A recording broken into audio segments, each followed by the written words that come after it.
Çfarë është OKB-ja dhe pse ka kaq rëndësi?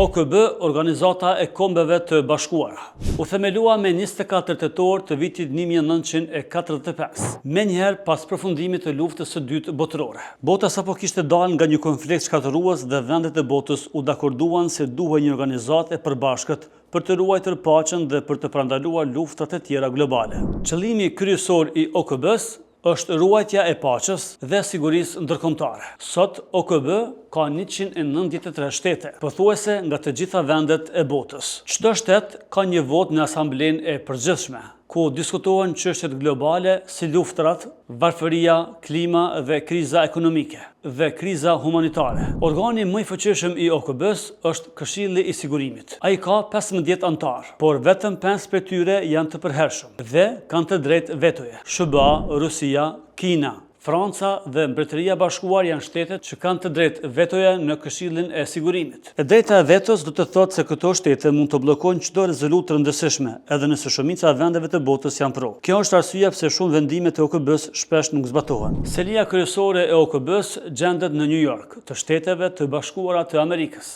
ndërsa zyret të tjera të rëndësishme janë në Gjenevë, në Vjenë dhe në Nairobi. Pavarësisht kritikave, OKB-ja mbetet një platformë kyçe ku vendet flasin, negociojnë dhe përpiqen të shmangin konfliktet globale. A ka dështuar OKB në shumë luftra? Padyshim që po. Jepni edhe ju komentin juaj.